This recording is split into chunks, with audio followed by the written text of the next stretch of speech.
안녕하세요. 송은섭입니다. 기도와 응원해 주시는 분께 감사합니다. 코로나 상황에 따라서 비대면 온라인 예배를 드리기를 원합니다. 본 영상 설교는 새가족교회 주일 설교 메시지입니다. 교회 성도님들과 신앙생활의 새가족을 위한 메시지를 전합니다. 오늘 말씀은 로마서 5장 뒷부분 후반부에 해당되는 말씀입니다. 같이 성경 말씀 한 절 읽어볼까요? 로마서 5장 19절. 한 사람이 순종하지 않음으로 말미암아 많은 사람이 죄인으로 판정을 받았는데 이제는 한 사람이 순종함으로 말미암아 많은 사람이 의인으로 판정을 받을 것입니다. 아멘. 한 사람에 대한 이야기가 계속 나오죠. 근데 그 한 사람이 두 명이에요. 각각 다른 한 사람이에요.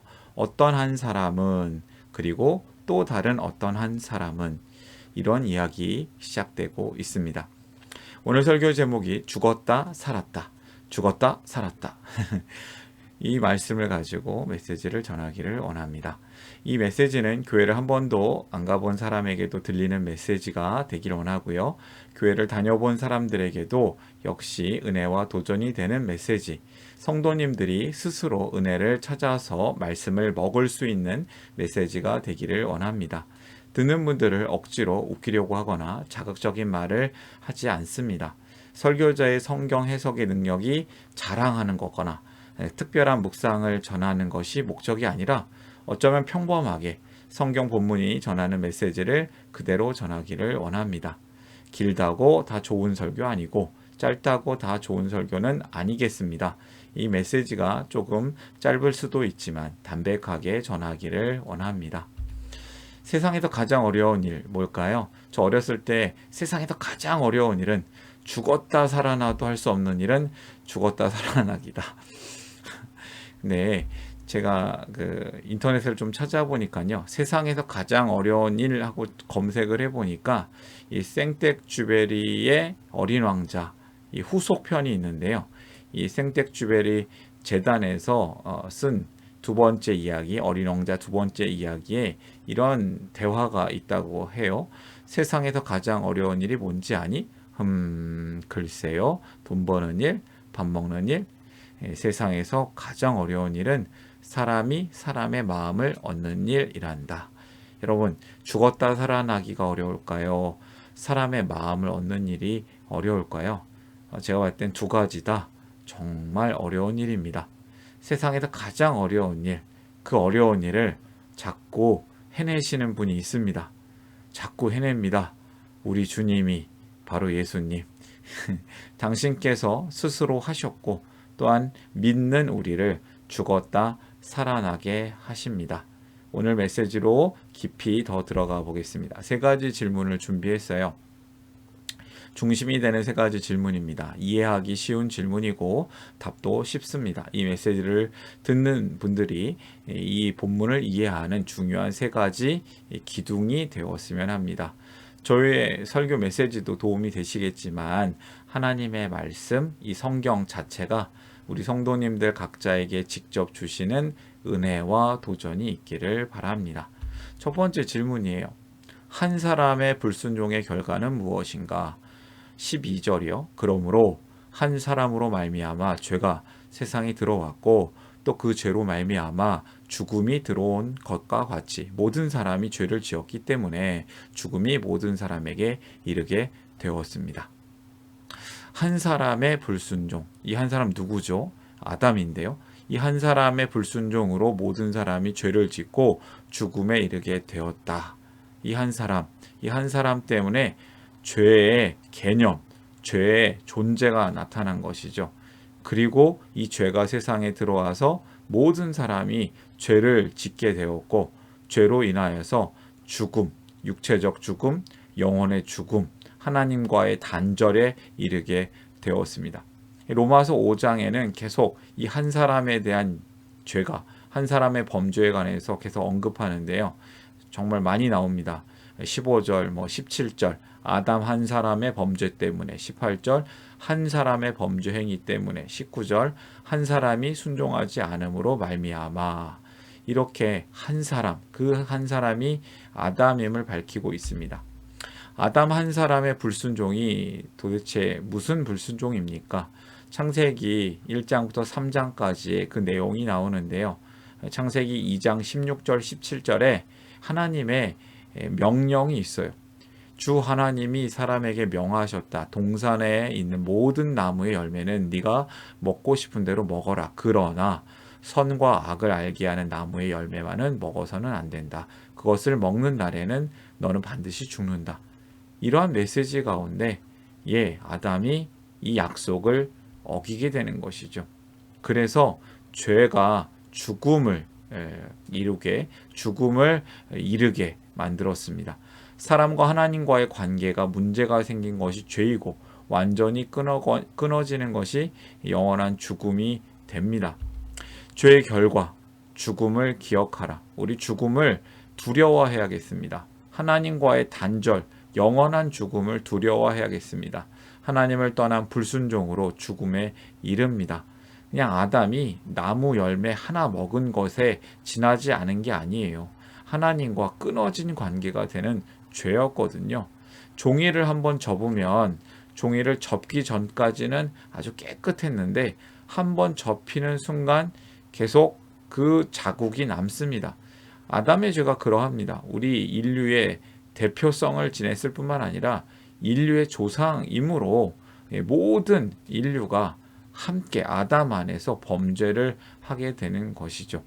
이 한 사람의 죄 때문에 죄와 죽음에 이르게 되었습니다. 반대로 이 한 사람의 순종의 결과는 어떻게 되는가?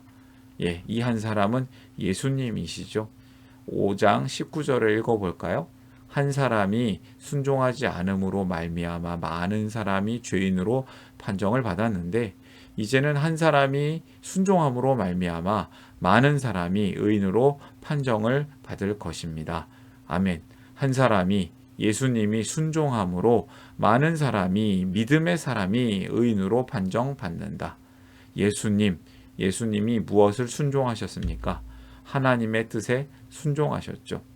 마가복음 14장 32절에서 36절에는 이 하나님 앞에서 예수님이 기도하는 장면이 나와요. 내게서 이 잔을 거두어 주십시오. 그러나 내 뜻대로 마옵시고 아버지의 뜻대로 하여 주십시오. 이렇게 간절히 기도합니다. 예수님은 하나님의 뜻에 따라서 죽음에 순종하십니다. 그 죽음은 인간의 죄를 대속하시는 죽음이었습니다. 예수님의 죽음이 우리를 죽음에서 살리셨습니다. 하나님 아버지의 뜻은 정의와 사랑을 이루시는 십자가 은혜입니다. 정의를 위해서는 죄를 반드시 심판하셔야만 했고 사랑을 위해서라면 사람을 살리셔야만 했습니다.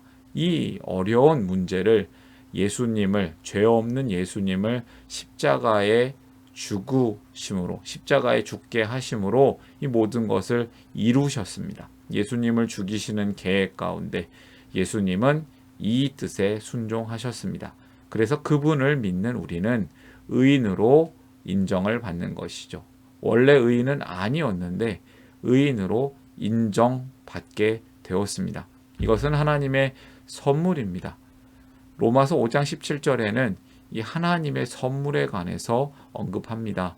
아담 한 사람의 범죄 때문에 그 한 사람으로 말미암아 죽음이 왕노릇하게 되었다면 넘치는 은혜와 의의 선물을 받는 사람들은 예수님을 믿음으로 받는 사람들은 예수 그리스도 한 분으로 말미암아 생명 안에서 왕노릇하게 되리라는 것은 더욱 확실합니다. 죽음이 통치했는데 이제는 생명 안에서 예수님과 함께 우리가 하나님의 나라를 예수님과 함께 왕노릇하는 존재가 된다. 하나님의 은혜와 의의 선물을 받은 사람들이 예수님과 함께 왕같은 존재로 산다. 살아난다라는 것은 살아낸다는 것과 같은 말인데요. 예수님과 함께 살아났습니다. 그리고 이제 예수님과 함께 살아내는 것이죠. 하나님의 선물 예수님과 함께 살라.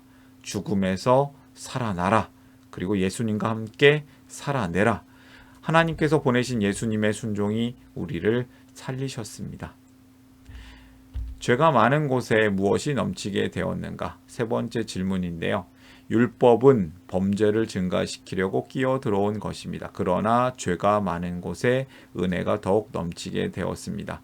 사도 바울 선생님은 5장을 마무리하면서 한 번 더 율법을 언급하는데요. 율법은 죄를 깨닫게 하는 기능이 있습니다. 그리고 그 율법 때문에 죄가 깨달아진다면 죄가 많이 느껴지는 사람에게 은혜가 더욱 넘치게 되었다. 죄가 많은 곳에 은혜가 더욱 넘치게 되었다. 어둠이 아주 칠흑 같은 어둠이 있을 때 빛은 더 밝게 느껴지는 법입니다. 어두움이 짙을 때 빛은 더욱 밝습니다. 죄가 많은 곳에 은혜가 넘친다.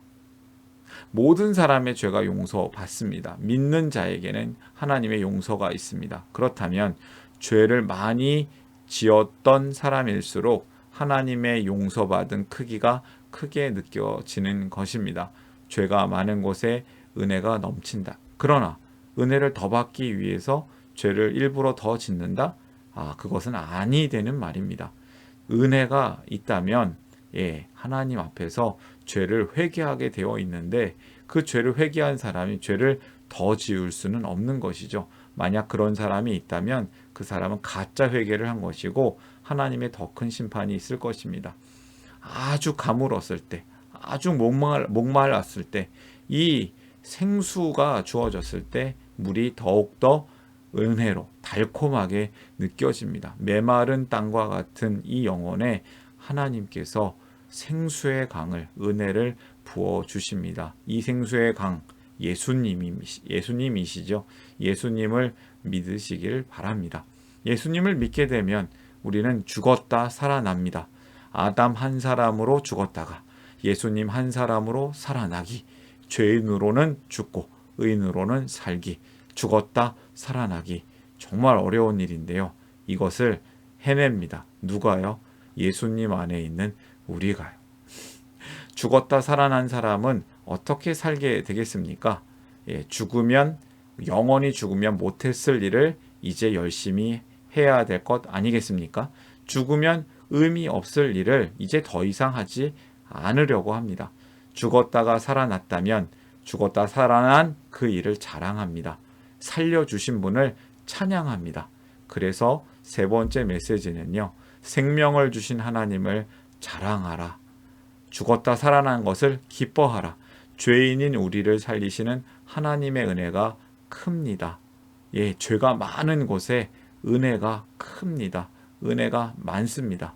오늘의 메시지를 정리합니다. 죄의 결과, 죄의 죽음을 기억하라.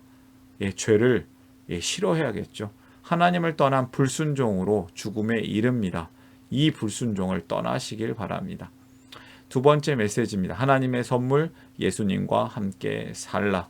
예수님과 함께 살아나시길 바랍니다. 그리고 예수님과 함께 이 세상을 하나님 나라로 살아내길 바랍니다. 하나님께서 보내신 예수님의 순종이 우리를 살리십니다. 세 번째 메시지, 생명을 주신 하나님을 자랑하라. 우리의 삶이 자랑하는 삶이 되었으면 합니다. 죄인인 우리를 살리시는 하나님의 은혜가 큽니다. 성도는 죽었다 살아난 사람입니다. 죽었다 살아났으면 어떻게 살겠습니까? 영원히 죽으면 하지 못할 일을 지금 해야겠죠. 그리고 죽으면 의미 없을 그 일들, 아무 의미 없는 일들, 부질없는 일들은 하지 않는 겁니다. 그리고 우리를 살리신 하나님을 자랑하는 것이죠. 우리가 사랑으로 살아나고 그 사랑으로 살아내고 다른 일을 하나님의 사랑으로 살려내는 축복의 통로로 살기를 원합니다. 다시 한번 정리하면요. 죽음을 기억하라. 예수님과 함께 살라. 하나님을 자랑하라. 죽었다 살았다.